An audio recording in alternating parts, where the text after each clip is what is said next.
And I'm Tanner. And you're listening to the Sencilla podcast, a conversation about simplicity. Okay, what's up, everybody? Welcome to the Sencilla podcast. This is Tanner. I'm here with Emily, and today we're going to talk about how to prepare for a major lifestyle change. It's pretty relevant, at least for me right now, since I'm officially going to be out of the Army on Friday in about 2 days, and then I will be packing everything up and heading to Florida on Monday morning. So, big lifestyle change coming up for me. What are some of the transitions that you've had? I know we both had a lot from all the times we've moved for the military, so what's been your experience transitioning? Yeah, I grew up in the military. My dad was in the military. Been in it my whole life. Both of us have moved a ton of times. Not only that, we just are thrown into jobs that we don't necessarily know what we're doing.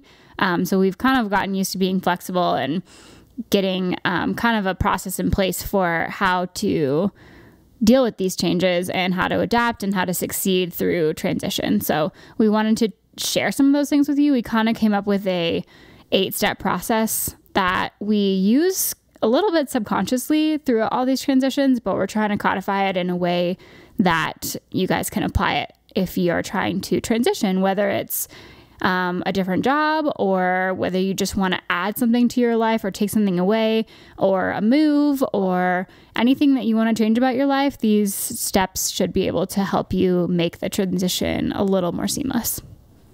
Yeah, I like that. So we'll jump right into our 8 steps. Step 1 is get your mind right. So you want to talk about getting your mind right for a big transition?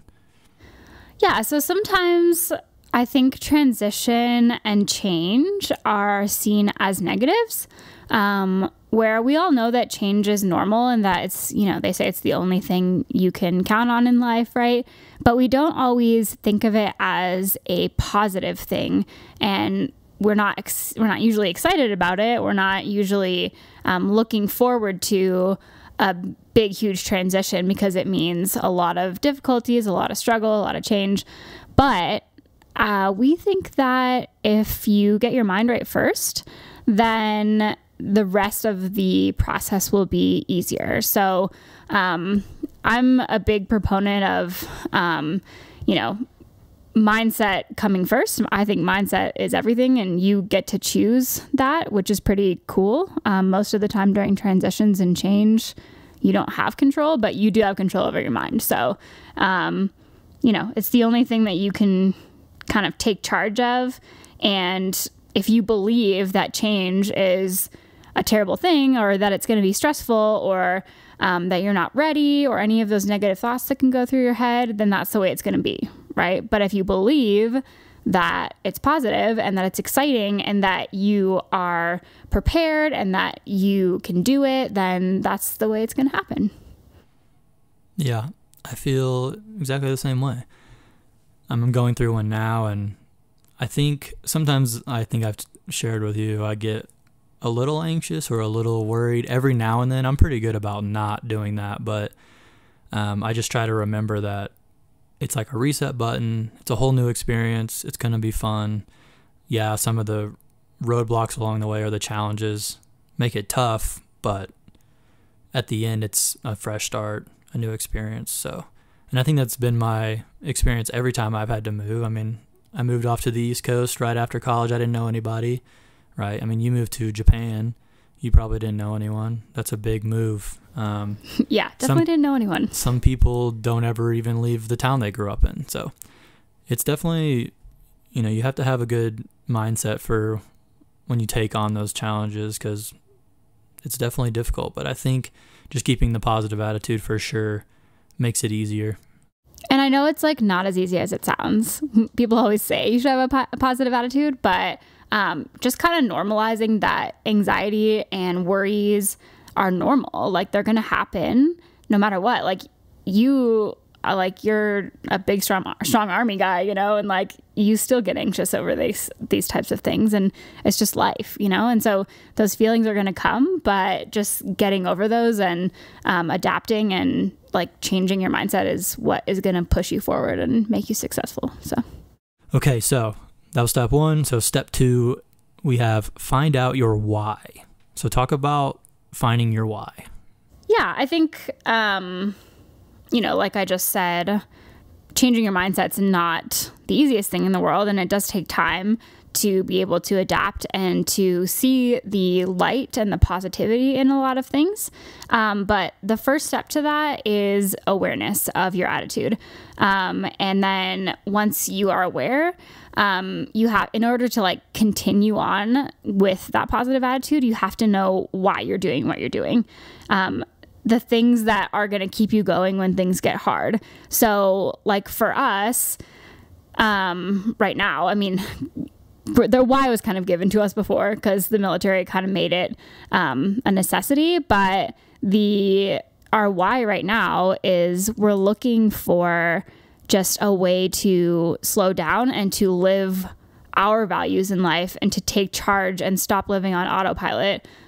We want to, be in control of our lives. And so like this huge transition that we're making, we could just carry on the way that we were, and we would have probably had a great life in the military. Like we could have been fine and we could have had success in one form or another. But our why is that we want to be able to choose, and we want to be able to travel and be able to see, the world, and to live on a boat and, have our values shine in what we're doing in life. And so that is really pushing us forward. And so once you find your why, it will help you through the tough times because they're inevitable in a time that's as major and as difficult as a lifestyle change or a transition. What do you think? What do you think your why is in this whole situation? Yeah, I think I may have said it before in previous podcasts, but it's just being able to control where I live, if I'm by my family, where I'm allowed to go, all of those different things. The military chooses where you're going to live for the most part, chooses your job in a way. And I don't know, I've spent the last 6 years having some of those things decided for me, and times pass, family's getting older, siblings are getting older, we're getting older. So I want to be able to do what I want. I want to live where I want. So I'm taking more control over, my life. So that's my why. And obviously we both love to travel. So I want to be able to travel more, be near the ocean, be on a boat. And now's the best time as it ever, in my opinion. I mean, I don't want to wait until I'm 60 years old. I'd rather do it right now. But we're also continuing sort of like a sensible path forward. We are quitting our careers and moving on to something different, but we aren't completely dropping everything that we've worked for so far, right? So, I mean, we're both leaving the military, we're both moving onto a boat, but we're both still going to school, continue our education while we're doing that, and sort of setting ourselves up for future us if we decide we only want to sail for a year or 5 years or 15 years. I don't know how long it'll be, but we're still continuing a path that makes sense, right? We're not just dropping everything and just completely getting rid of everything we've worked for our whole lives. We're still continuing it. We're just altering the path slightly. Shameless plug for a book that I just read. It's really awesome. It's called Designing Your Life, and it really helps you to kind of discover what gets you going. And it definitely helped me find my why in my career choices. It's called Designing Your Life. Like I said, it's by Bill Burnett and Dave Evans. You can get it on Amazon. It's also it comes with what's it called? A workbook. So you can work through it. There's really tangible activities. So if you don't know your why, if you're having trouble thinking of what's going to propel you forward, that's a good resource. And I'm sure I could share a bunch of others. Start with Why by Simon Sinek, another really good book about how it can kind of create success in your life. But there's a lot of resources out there of how to find your why in case, it's not something you think about all the time. So it could be difficult to come up with. And what Tanner was just talking about, so like he said, we're trying to remain a little bit rational in our we're so excited to do this next step, and we're trying to build this plan that's going to set us up for the future. So that kind of brings us into step 3, which is to build your initial plan. So how did we build our initial plan at the very beginning before we even really started working out any details? Yeah, so making an initial plan is our number 3. So for me, once I determine I'm going to leave the military, I had a end goal, which was to go to Florida and find a boat. So that was kind of my final point for this plan for now, at least. So the goal is to leave the military, all of the different tasks that are required to accomplish that by the time I am actually out. And then I have to figure out, how am I going to get to Florida? So that's another plan in itself. And then, once I arrive, all the different things I have to do. And then you backwards plan it, or that's how I did it. I backwards planned it, looking at the final point up until today or the day that I decided it. What are all the things that have to happen? So I chose to break it down into phases. So, the first phase is going to be the preparing to move phase, which I had plenty of tasks within there to accomplish. Phase 2 was determining the transportation, the moving to Florida, all the things that are encompassed in that. And then the final phase is arrival in Florida and getting everything set up for a new life in Florida, and then, looking for our bigger boat. So that was kind of my initial plan. So you said you had an end goal first, and then you kind of worked backwards in the timeline that you had. So we had like 6 months ish. And so then you made a phased plan. So your first 6 months would be the preparation phase, and then the next month would be the transition phase, and then after that would be the actually what you're going to do in Florida phase. So what did you do once you had those phases? How did you kind of plan what you were going to do in each phase? Okay, yeah. So once I had my three pieces of the puzzle, my 3 phases of the entire plan, what I did was my first phase was preparation. So all of the things, I had some goals and, key tasks that I had to get done prior to my move date, which is on Monday in a few days. So the last 6 months I've been accomplishing those, and they were getting rid of all of my debt, which was I had a jet ski that I owed on. I had a new 4Runner that I owed on. So those were 2 things that were a big priority for me, was to leave the Army and leave here on this new adventure with 0 debt. Second thing was to get rid of a lot of my material possessions in order to go from living in a 2 or 3 bedroom house to a 30-foot sailboat, at least for now. So I got rid of nearly everything. His house is so empty. It's crazy. I went from having quite a bit of stuff to my truck's packed now, right? So I'm leaving Monday. Everything that I own in the world fits in my truck right now, which is pretty crazy. So. And I think that sounds like such a huge thing, and it's so difficult, but that goes back to number 2 is knowing your why. And we both just want this, and we know it's what's good for us. And so getting rid of stuff, it was just stuff to us. And we had a bigger vision of, I haven't got rid of my stuff yet, so I can't really talk, but the bigger vision kind of outweighs our need to keep all of the little things that we've accumulated over the years, right? Yeah, exactly. And I actually I think I've said this a few times, I feel lighter in a weird way, not like a weight's been lifted off my chest, but more of just, I don't know. It just feels cleaner, less burdened or whatever. But I've gotten rid of nearly everything. The only thing I really have now is some of our camera gear and a laptop and clothes, and a few other things I've kept, but that's about it. Everything else I got rid of. So feels good. I'm excited. It's kind of like a reset button, honestly, in a really, really real way this time, though, because everything I own is gone. Yeah, definitely a little bit extreme. Just to kind of bring it back and relate it to maybe something that you might be going through, an example of a transition could be something a lot smaller than what we're doing. So for you, maybe you want to become a runner or something like that. And you set this goal, in 6 months, I'm going to run a half marathon or whatever goal it is for you. So backwards planning from that, where do you start? You start from today, from right now. and you say, okay, I can run, 0 miles or however much it is. And then you make steps, or you follow a plan, a marathon plan, a half marathon plan to get to where you are. And then I just wanted to point out that, the goal is an important thing to have in a plan, but creating those habits that are going to get you to that end goal is way more important. So coming up with the plan is something that is going to give you that end goal, but you have to build daily habits. Like if your goal was running, you need to run every day, or you need to run 3 times a week. If your goal is to go live on a sailboat, you have to create a new habit of being a minimalist and not buying things all the time, and, starting to make different meals that you can make on a boat, or, making small changes in your life that are going to allow that goal to become a reality. So once you make your plan, once you make your end goal and your phases, and you make your key tasks in those phases, make sure that you're creating new habits that are going to allow you to be more successful in accomplishing your goal.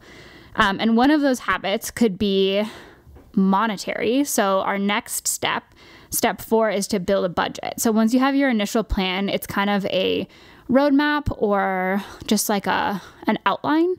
And now you need to refine. So the first step in that refining process is building your budget. So I know you've kind of gotten a little further in this than I have, because you're actually leaving on Monday.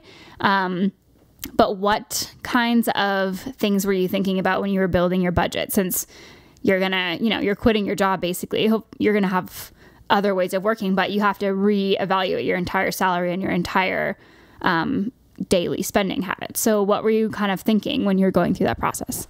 So I took, what my salary is now, and I took, rent, Spotify payment, Netflix, whatever, all those different things that pull from your money every month. I just created the current situation I'm in on a spreadsheet, looking at what I'm bringing in, what's going out, right? Pretty basic stuff. Everyone does this most of the time. Most people do this type of thing. And then I took what my cost of living was going to be, and a pretty good estimate upon moving onto the boat and living in Florida, right? So, and I took all of the different things that I could get rid of, obviously subtracting those. Like I got rid of my car payment, my jet ski payment, insurance on those vehicles. I got rid of my rent, which I still have rent for the marina, but it's not nearly as much as a house. So I was able to basically, look at the difference in those two things, see what my bottom line is going to be to survive. And then, like she said, I'm stopping my job. So how much money am I going to have to make to survive, right? So that was my bottom line. Then I looked at, okay, how much money am I going to need to make per month, per year, per day to survive? How much money do I need to make if I want to live somewhat more comfortably, like a little cushion? And then how much money do I want to make if I want to actually save money? So those kind of gave me like 3 little, points of, just different points to look at when I'm starting to look at, do I want to work remotely, which is a goal of mine, is to not have to go and work in an office anymore, right? So now that I know my 3 different areas of, money flow, or, I can start to look at jobs and figure out if it's worth it to me to work remotely. Do I need to work part-time somewhere? Do I need to work full-time somewhere? So that's how I went through with the budget. And also looking at schooling, right? We looked at GI Bill benefits and how much it's going to cost for books and blah, blah, blah, all that stuff. But I took some serious time to sit down and look at these numbers, and I didn't just dive into it just with no idea, how the money situation was going to work. But so basically what he did was he put together a spreadsheet. So write down all the things that you owe monthly. And that's easy enough these days to just look at your bank account statement and just write down all the recurring, payments, or track your spending for a couple months and see like what you're spending on everything. So that includes groceries, eating out, internet payments, rent, school, any debt payments that you have, anything like that. And make a number that will allow you to survive. So step 1 is, what do you need to survive? And then step 2, like you said, what does he need to live comfortably? Which might include like going out to eat every once in a while, or being able to, spend some money on swimming with the dolphins or doing an excursion or whatever when you're traveling. And then his last step was figuring out what he needs to make in order to have that savings, build that savings, which is actually really important. And so that was the goal, to get to that third number where, you could survive and live comfortably and have savings, but that might not come at the very beginning. So that was kind of the process. And then, once you write all of that down, then you can decide what your yearly salary needs to be in order to do that. And so another thing, I think we also cut out a lot of stuff. So you don't always need to spend all the money that you're spending. So we're spending, how much is the boat payment or the boat marina payment now? It is $800 a month. Yeah. And what are you paying for rent now in your house? $1,500 a month. Yeah. So that's $700 a month that we're saving on rent. So that gives us a lot of leeway as far as what we need to make. So making cuts like that where you need to can also really help you to live out your dreams and to be able to make these huge transitions. If you're living the way you're living now, then obviously you're probably going to spend all the money you have, because that's how we are. If we get a raise, then we're going to start living in that new salary bracket, and we're going to start spending all of our money. But we can't always cut things out. So the budget is flexible, and it all depends on what you want and what your goals are. And so we're cutting out a lot of stuff because we're trying to simplify, and we're trying to not have to work 40 hours a week in an office building, but it can look different depending on what your goals are.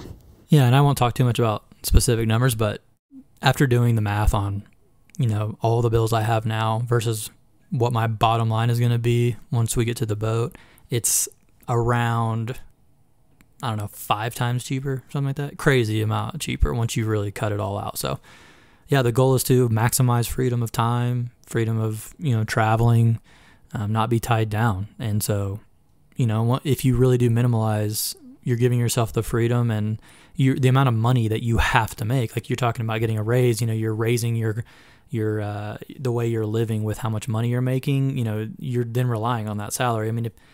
Now that we're going to cut back so much, we're not a prisoner to that number anymore. It's so low that the options we have are vastly greater than having a high cost of living. So everyone knows that money doesn't equal happiness. It's such a common saying, but how are we actually living that? We live our day to day, and we work to be able to live, right? You want to work to live, not live to work, right? Yeah, that's what I want. Everyone is living to work, right? Yeah, I've always said that. Some people, they're like, I get it. Some people really love their job and they're passionate. They love the work they do. That's great. Those people are living to work. I've always been of the mindset that I am working so that I can live, so that we can travel, so that we can do fun things, so I have the financial freedom to have experiences. I'm not so concerned about, being a logistics officer and just working, super hard at that and being the best logistics officer all the time. I don't really care. I would much prefer to enjoy life and enjoy the experience while we're young and capable. So, after you build your budget, or after you think through kind of what you need to live, the next thing that we propose is step 5, and that's do some research. And so a lot of people are doing probably what you want to do. So before we had this sailing dream, I had no idea that there were people out there our age sailing around the world and making videos about it. No idea. But we started to do some research, and we started to look at what other people were doing, and you learn so much. The internet, everyone knows this already, but the internet is amazing. You can literally find anything out there. So go do some research. How did those people get to where they are? They are one step further than you are. So what are they doing, and how did they get there? And how can you take some of the things that they did and apply it to your own life? maybe like take a course online or just watch YouTube videos, or, there's tons of blogs out there that have tons of tips on them. Most of it's free. So just go out there and do some research on what your goal is and, read books, talk to people, get out there. So what kinds of things have you learned from us doing that research and like sitting on the couch at night watching sailing videos?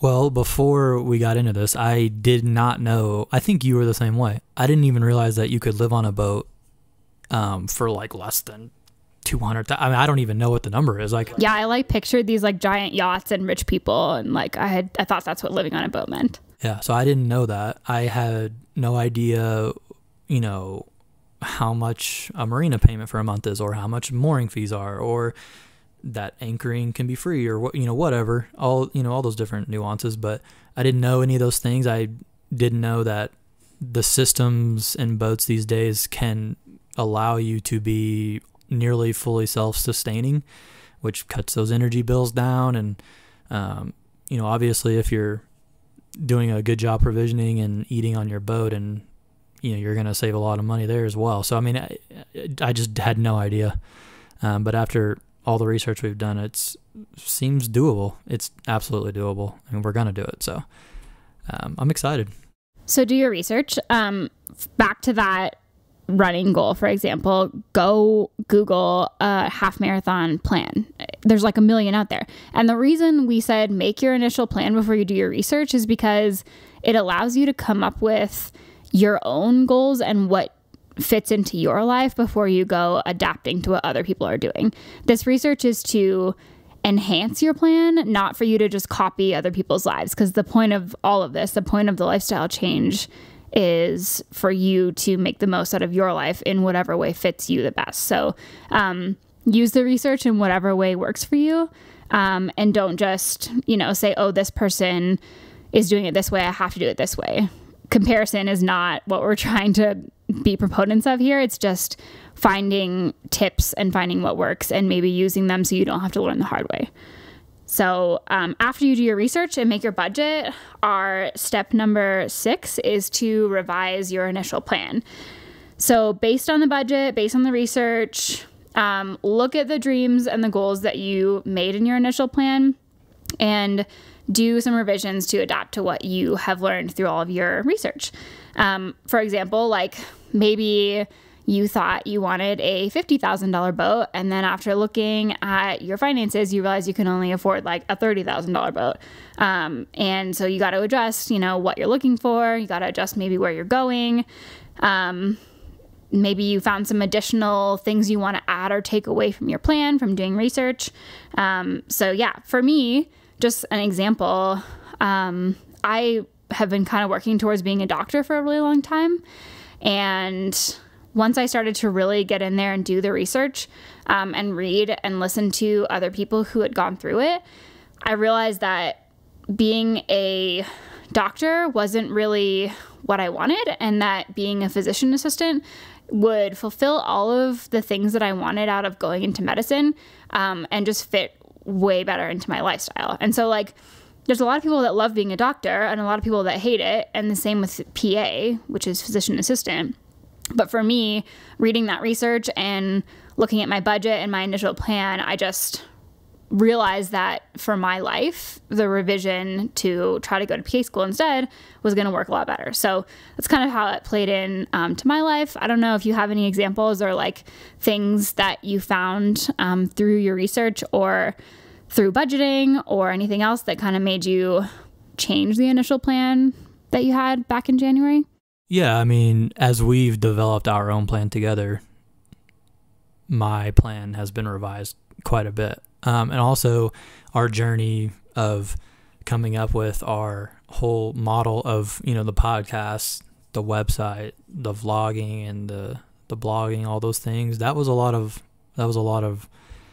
learning and trial and error and just a lot of work. And that has definitely revised my plan because I'm starting to realize how much time and effort that's going to take. Also, looking at our plan of getting a new boat. I mean, we've looked at tons and tons of different styles of boats, walkthroughs, and layouts and center cockpits and whatever. Like, we've been looking at all kinds of stuff, but we do now know kind of, you know, the 6 or 7 models that we want to go find. We know generally what our budget's going to be because we agreed upon together about how much we want to spend. So, I mean, I feel like the initial plan was pretty bare bones and pretty kind of a outline, but things have fleshed out a lot over the last 6 months, and I feel like it's a pretty well thought out plan. I mean, at least from my point of view. People may be listening thinking you guys are freaking crazy. I don't know. But to me, I feel pretty good about it. I know the direction we're going. I understand a lot of the things that we have to get done. The to-do list is long, but I think we've really thought through it a lot and really revised this plan, and I'm ready to execute it.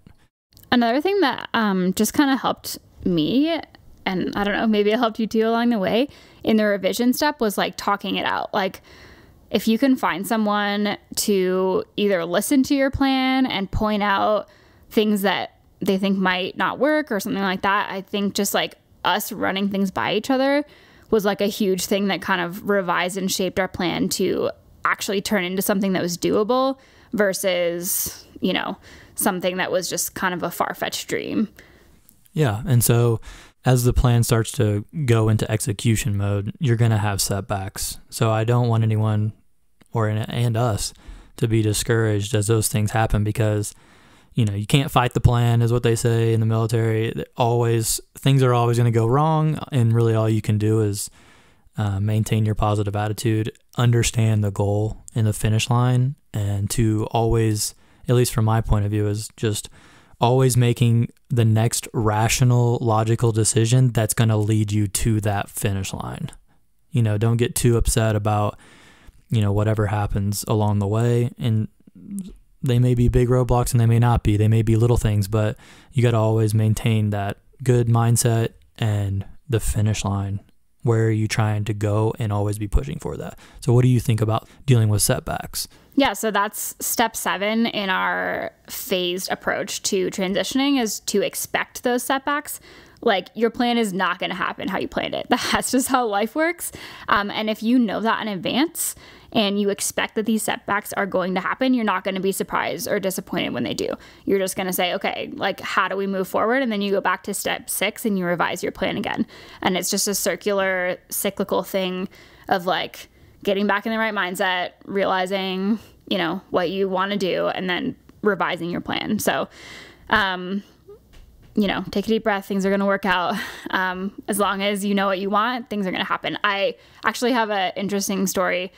During basic training, we got into our dorm rooms, and I did not know what I was getting myself into. I did not do the research, and I was not ready. And after, you know, hours and hours of getting yelled at and, you know, just craziness, I was like, what am I doing here? And I walked into my dorm room, and I opened up the little like mirror cabinet above my sink, and there was a magnet in there, and it said, everything will be okay in the end. If it's not okay, it's not the end.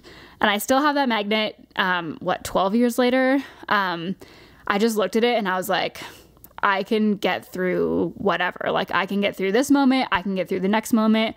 I'm going to take it day by day. And, you know, there's always an end in sight, no matter how big the roadblock is or how bad you think you have it. And so I just, you know, I really took that to heart. And I think if you just realize that when you're in the thick of a hard time, it's not the end, something else is coming, then it kind of makes it easier to get through it.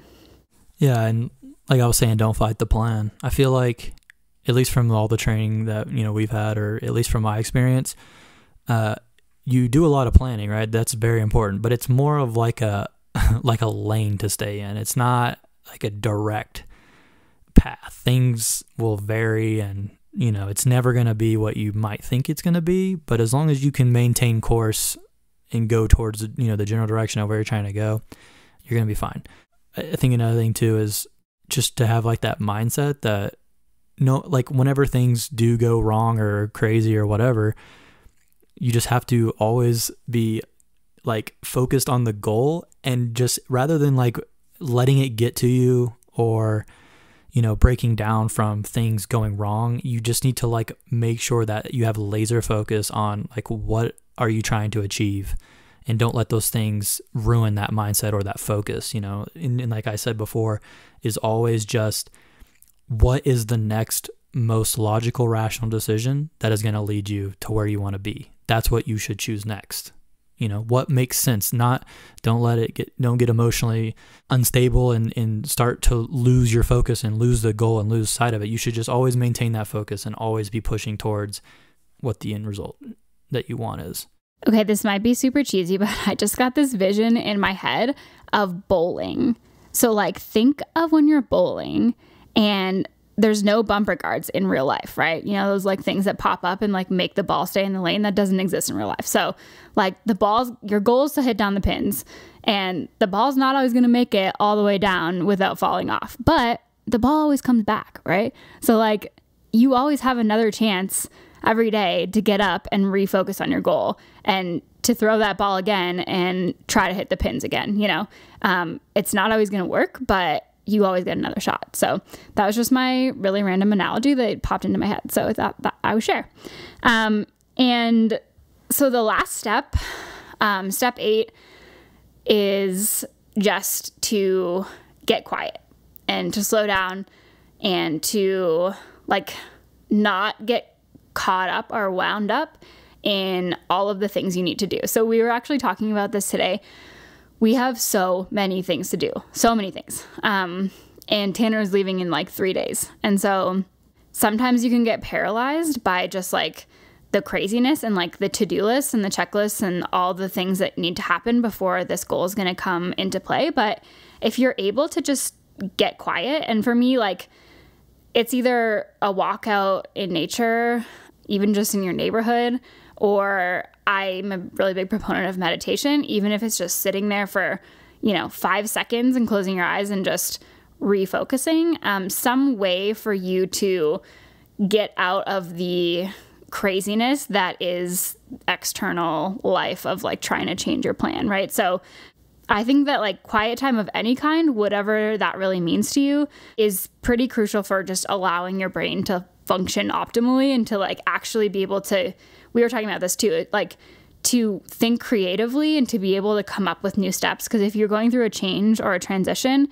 it's not going to be status quo. It's not going to be like you can just be on autopilot and live every day like you've lived the past like week, right? So in order to be able to think of new ideas and to move forward in your plan, you have to give your mind space to breathe and space to think and not just be caught up in the what's next on the to-do list cycle, right? So our last step is just like slow down, take a breath, and allow yourself to be creative and to change the plan if you want to, or to take a step back, or to do what's right for you in that moment.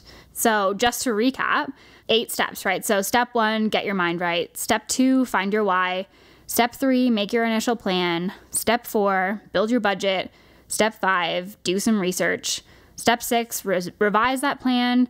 Step 7, expect setbacks. And then step 9, get quiet. And then step 8, get quiet. All right, so those are our 8 steps for going into a major lifestyle transition or change, right? Hope you guys enjoyed the episode. Be on the lookout for the next one because it's going to be a doozy. I will be moving to Florida, and we will have to figure out how to do these podcasts being 3,000 miles apart. So wish us luck, and we'll see you next time. Thanks. Hey, thanks everybody for tuning in to another episode of the Sencilla podcast. Please like, rate, comment, or share if you enjoyed the episode. If you'd like to support us, you can by subscribing to our YouTube channel or Patreon, where you can get some additional content and some cool swag. Check out our website at sailingsencilla.com, where you can learn more about us and our mission, and links to all the content we produce each week. Thanks again for tuning in, and we'll catch you next time.